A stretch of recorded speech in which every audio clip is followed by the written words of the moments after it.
Bienvenidos and welcome back to Puro Pinche Gol, the podcast we discuss all things Usmnt y la selección mexicana. My name is Adrian. Joining me once again, my co-host Tocayo Adrian. Adrian, what's good, man? Hey, what's up, dude? Coming off from a high, recording our Liga MX weekly episode for Jornada Tres, but we're ready to change gears and chat something different. Yeah, and on a high from a pretty successful Camp Cupcake for the Usmnt.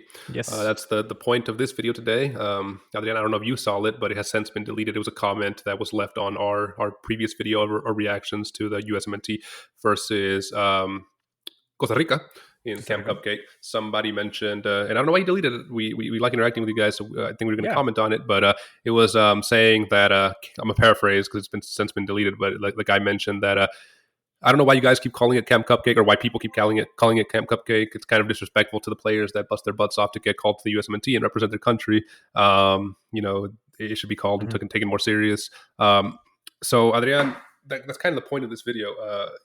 Camp Cupcake has become a moniker, a nickname that has since been given to this, mainly due to the Berhalter era, I believe. When we saw very, very low quality football played in January, people were generally under the impression of this is just a money grab.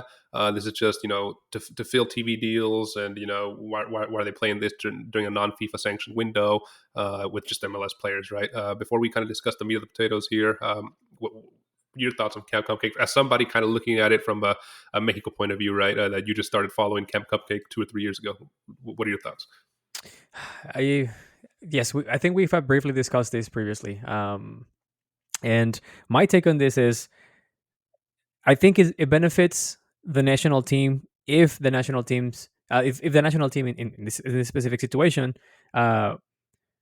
gather most of his players from the local league, right? Because this allows the national coach to have better visibility on talent that he might not be able to have on a frequent basis on regular FIFA friendly matches, right? So from that end, if the USMNT was still relying heavily on MLS, I would say that Camp Cupcake or the January camps are a great idea. Now, looking at it from a perspective of now I know more about the USMNT and about the January camp purpose, right? I think it should get renovated or at least change in the meaning behind it, like the intention behind it, to maybe steer away from just MLS players, right? And focus on something else. What else? We can probably discuss it on this episode, but from an outsider perspective, I feel I can go both ways. Again, um, is it worth it for the USMNT right now? Maybe not.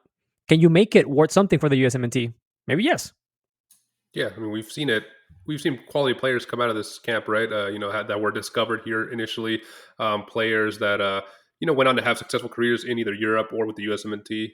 Walker Zimmerman, Matt Turner, Edson Buttle, Jeff Cameron. That all kind of started at the January camps before really getting their stride for the USMNT.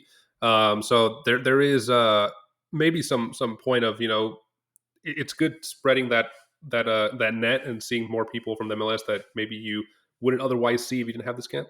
But I was a big fan of what Mexico did during their January camp, playing teams that were actually playing for something, like River Plate, who was about to start their league. This was their last match before starting their first match of their league. So they played with all their starters, all their new stars that they brought from Europe or from elsewhere, right? So that was a big, and in a hostile environment, that was a big learning opportunity for those young Mexican players. Same with playing Porto Alegre, Inter de Porto Alegre. Yeah, that Brazilian team was maybe a little bit more in off season at that point, but still going down there and playing that environment, you learn a lot more. January camp for the USMNT has always been, let's see what national team isn't busy that day or can sign up to come play. We know obviously it's not a FIFA sanctioned window, so national team availability is going to be limited, and they're not going to be having their best players. But what Mexico did going down there and playing River Plate, who was playing with their best players, was a great experience, I think, for those players. So I think this January camp for the USMNT can be, like you said, remolded to have more of a challenge for the American players, and have more of a learning experience as to let's travel abroad to do this camp, right? Not always have it here. I don't know. There might be some TV rights that say we have to have it in the United States, for ticket sales and blah blah blah. But I think it could be remolded and into something greater. But That there was recently some comments from Jurgen Klinsmann, the ex-USMNT coach, U.S. men's national team coach, on his thoughts on the January camp. And I quote, he said, "As coaches, we didn't want to have the January camp either. January camp is there to reduce the amount of off time for the MLS players because the break is too long. The main reason why the federation does the January camp is because they have 2 television slots to fulfill. So they find 2 teams, whether from Scandinavia or that have a similar break, or South America or Central America, fill them in with 2 names and get 2 games out of it so they can fulfill that TV contract." And then he goes on to say that there is some good things. The good thing about the January camp was to see some players you haven't seen before, some young players, promising players, and see how far they can take it and scout for the next upcoming games, right? So definitely a camp that he maybe wasn't a fan of. That is pushed down USMNT's throat for television rights and deals and money, like most thought. So in that aspect, I think it's pretty unnecessary. You just get a modify the MLS break so it's not that long instead of having this unnecessary camp. But if you're going to really do it to boost your net and find other players, have them at least be something challenging for them, right? Travel abroad and do Yeah. something. Play a team that's about to start their season. Yeah, and this, I mean, I think this touches the point that you and I have discussed previously, and we're not necessarily a huge fan of this, but that the MLS and the USMNT are super intertwined, right? I mean, this is an example of how the MLS uses the USMNT as a tool, right? As a specific, uh, maybe like a small training camp for some of the stars that play for some of the USMNT stars that play in the MLS, and get them back into rhythm for the upcoming season, right? But I also like to think that if you are a coach like Jurgen Klinsmann, who for your entire career you pretty much were based in Europe, right? Coming over here to the States is also that's the challenge, is getting used to how things get done here, and that has been the other criticism that we have towards the USSF, is not necessarily following some of the standards that other nations, specifically European nations, use to develop their national team or to grow their national team, right? Maybe that's why some of his comments are a little skewed towards being heavily critical of the January camp, because yeah, I mean, as an outsider you can tell that, hey, this kind of doesn't make sense, especially if you have like a large pool of European players that most likely you're gonna pull from there because they are playing at more competitive places than the MLS. um, but instead of complaining on it, why don't you try to spin it and make it work better for the USSF, instead of just catering to the MLS and Don Garber and his filthy hands. I wonder if he tried, and that was something that caused friction between him and we Yeah. know that there was some friction there between the Federation and Clinton. I don't know how much. I mean, if Pochettino's going to be here in the long term to even give a crap about January camp, it's probably, oh, I got one Mhm. more before the World Cup or 2 more, so whatever. But but I think Jurgen Klinsmann, who he's been pretty vocal about his time as the USMNT coach, who's to say he didn't try to change it and Yeah. implement it. But this camp has, like we said, has had positives. We've seen the USMNT kind of switch to prioritize Nations League over Gold Cup, and that means they send a mainly MLS-based team to Gold Cup nowadays. So whenever there is Gold Cup year, we always see, usually January camp is very similar to the roster that's taken to the Yeah. Gold Cup, right? So Mhm. and usually that Gold Cup roster isn't enough to win it. We see that MLS roster get to the semifinal, sometimes lose in the final. But I can't remember. I think the last time that the USMNT won a Gold Cup was with a mixture of their European based players and Mhm. MLS. So when it's been nothing but MLSers, it hasn't gone well for them. But another perspective, Adrian, of restructuring maybe. Just limit it to U23 players, right? Yeah. And players that dual national, tell them, hey, come get a chance with us. You don't have to sign anything. This is not going to go on your one-time switch. It's a non-FIFA window, and use that kind of as a way to introduce them to USSF and to the program, and without really any commitment.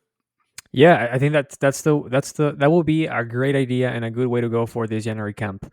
It will be nice to give those young lads an opportunity to not only understand or get a taste of what the USSF and the USMNT is about, right? The opportunity that they will get if they decide to get capped by the USMNT, and it's also a good way for add a little more competitiveness to the MLS talent pool, right? What do I mean with this?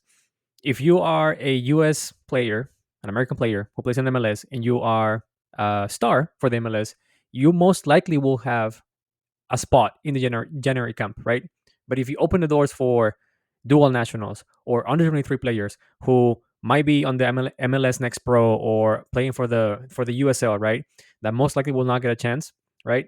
Then it means that you have to be even better because now you're gonna have young lads, running for your spot. Because if we look at the last January camp roster, it wasn't like necessarily they had a bunch of young players, or the main roster was nothing but young players. You had a bunch of veterans, which I think it makes sense, especially if you're bringing some talent in. But instead of making it 6 or 8 veterans that you probably won't use for anything else but January camp or for maybe a Gold Cup, uh, why not have maybe 2 or 3 veterans that can make these dual nationals, make these under 23 feel what it's like to be part of the USMNT, right? To get them used to it, to maybe mentor them or get them like a personal experience, a more firsthand testimony of what it is, of how their career progressed through the USMNT.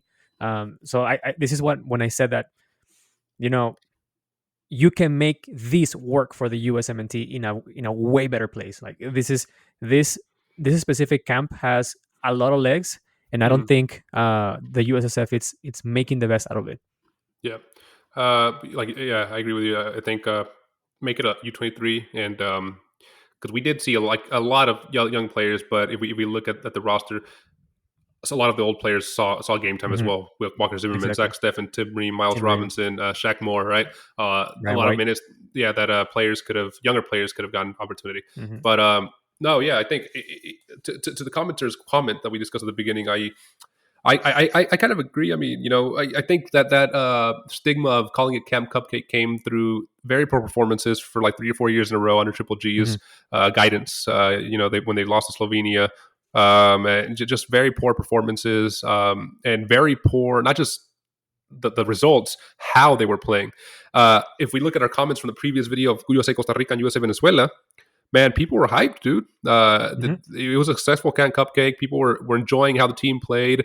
Yeah, they were playing lesser opposition, not the starters of Venezuela that we saw in the Copa America, not the starters of Costa Rica, but they were playing to a style that Mauricio Pochettino was implementing, and an aggressive style, Hmm. and they did what they needed to do, and they got victories, and they played well.